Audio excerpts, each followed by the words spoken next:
감천이 넘치시기를 축원합니다. 오늘 8월 16일 수요일날 아침입니다. 오늘도 주님의 돌보신 원천 가운데 승리하는 우리 귀한 성도님들 되시기를 축원합니다. 오늘 말씀은 에베소서 4장 5절 말씀에서 주님도 한 분이시오 믿음도 하나요 침례도 하나요 라는 말씀 중에서 침례가 하나다라는 말에 대해서 말씀을 드리도록 하겠습니다. 사실 침례를 받는다. 이제 우리가 9월 17일 날 침례식을 하게 되겠습니다만은 이 침례를 받으라라고 하는 명령은 예수께서 행하신 말씀이죠.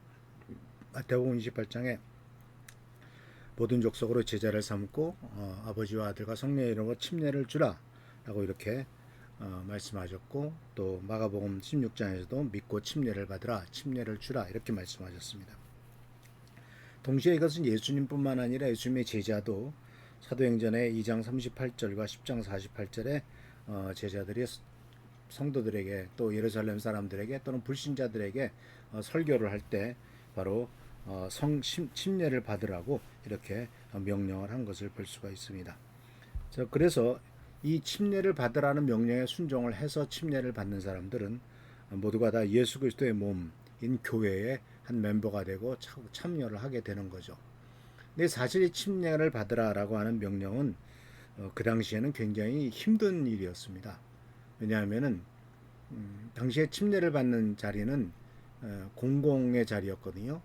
이렇게 숨어서 받는 것도 아니고 요단강이나 이렇게 많은 사람들이 보는, 증인이 다 보는 데서 침례를 받는 것이었기 때문에 그 침례를 받을 때는 자기가 예수 그리스도를 믿는 사람이다라는 것을 확실하게 고백하는 증거로서 내가 이제 하나님을 믿는 사람이 되겠다라고 하는 증거로서 침례를 받았거든요. 그렇기 때문에 이 침례를 받는 자리에 예수 믿는 사람들을 핍박하던 사람들이 몰래 숨어서 있다가 침례를 받는 즉시 끌어다가 그 사람들을 처형하거나 또는 그런 어려운 일들을 겪게 한 것을 볼 수가 있습니다.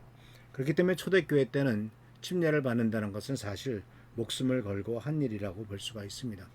물론 초대교회 처음 시작할 때는 하루에도 3,000명이나 침례를 받을 만큼 엄청난 역사가 있었습니다만 초기에는 그렇게 큰 핍박이 없었지만은 이제 점점 더 로마 시대로, 예루살렘이 멸망하고 난 다음에 로마 시대로 넘어가면서 그 로마와 소아시아에 흩어져 있던 많은 교회들이 엄청난 핍박을 받았고, 특히 침례를 받을 때 핍박을 받았던 것을 볼 수가 있습니다.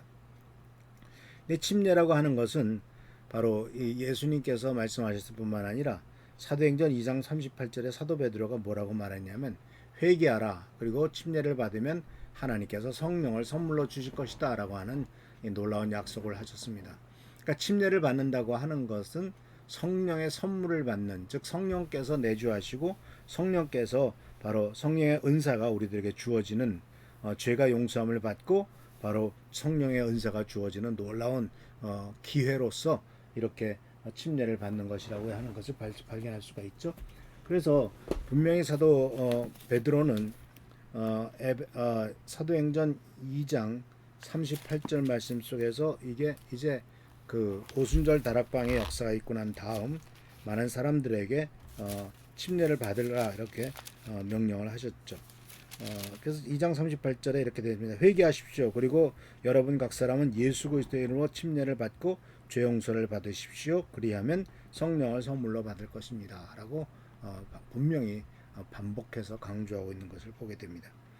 자, 그렇다면 우리는 여기서 한 침례다라는 말을 왜 썼을까요?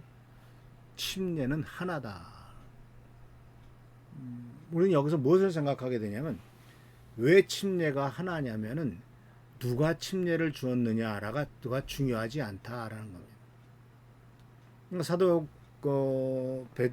바울이 고린도 교회 성도들을 야단치면서 나는 누구에게 속했다, 나는 누구에게 속했다라고 하는 말은 내가 누구에게 침례를 받았다라는 것과 연결되고 있었습니다. 그렇기 때문에 사도 바울이 말하기를 나는 스데바나 사람, 집안 사람 한 사람밖에는 침례 준 적이 없다.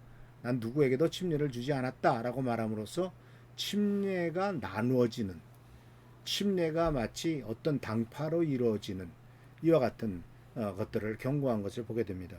그런데 누가 침례를 주든지 침례를 주는 목사님이나 침례를 주는 사람이 중요한 게 아니죠.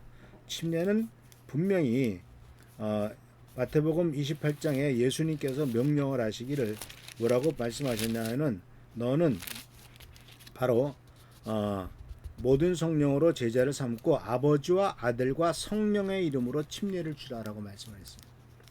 그러니까 하나님 아버지 삼위일체 하나님 아버지와 아들과 성령의 이름으로 삼위일체 하나님의 이름으로 침례를 주는 겁니다. 그러니까 이 침례라고 하는 것은 누가 주느냐가 중요한 게 아니라 바로 이 침례는 하나님 아버지 삼위일체 하나님 아버지의 이름으로 받는 것이기 때문에 한 침례라고 이렇게 말씀하고 있는 것을 보게 됩니다. 그래서 이 침례는 모두가 다 그리스도 안에서 한 침례를 받은 공유된 것입니다. 각각 사람이 다르다고 침례 준 목사가 다르다고 해서 목사님이 다르다고 해서 침례가 다른 것이 아니라 우리는 모두가 다 예수 그리스도와 성부와 성자와 성령의 이름으로 침례를 받았기 때문에 우리는 모두가 다 하나가 된다라는 사실입니다. 동시에 아주 중요한 것은 우리 침례에 대해서 성경은 뭐라고 표현하고 있냐면 침례 받음으로 그리스도와 함께 죽고 그리스도와 함께 부활하였다라는 것을 상징적으로 드러내는 것이라고 말합니다. 그러니까 이 침례는 바로 예수 그리스도와 동일시하는 거죠. 동일시돼서 이제 예수를 따르는 사람들은 새로운 정체성을 갖게 되는 겁니다. 어떤 정체성이요? 바로 예수 그리스도와 함께하고 예수 그리스도와 따르는 자로서의 하나님의 아들로 하나님의 자녀로서의 정체성을 갖게 되더라는 사실입니다. 그래서 한 침례다라는 사실을 꼭 기억하시면서 우리는 침례를 받고 그리스도 안에서 하나로 연합되고 또 새로운 정체성을 가졌다는 사실을 기억하시면서 이 침례의 은혜와 나는 침례받은 자로서 또 이와 같은 분명한 정체성과 또 하나가 되었음을 다 같이 침례받음으로 하나가 되었음을 기억하면서 이 축복과 은혜를 누리는 귀한 성도들 되시길 축원합니다. 할렐루야 축복합니다. 기도하겠습니다. 오늘도 우리들과 함께 하신 은혜를 감사드립니다. 한 성령으로 침례를 받았고 예수 그리스도의 이름으로 아버지 하나님의 이름으로 그 성부와 성자와 성령으로 한 침례를 받았음을 우리 말씀을 통해서 배웁니다. 우리들은 그리스도 예수 안에서 모두 지체요 가족인 것을 잊지 않도록 하시고 하나님 아버지의 놀라운 가족으로서 하나님이 책임지시고 축복하신다는 사실을 잊지 않고 나가는 우리 귀한 삶이 되도록 인도하여 주옵소서. 오늘도 하나님께서 축복과 능력과 은총과 은혜로 지켜주시고 보살펴 주시고 보호하시고 돌봐주시기를 바라옵고 예수 그리스도의 이름으로 축복하며 간절히 기도하옵나이다. 아멘. 오늘도 하나님의 사랑과 은총과 은혜가 넘치시기를 축원합니다. 할렐루야 축복합니다.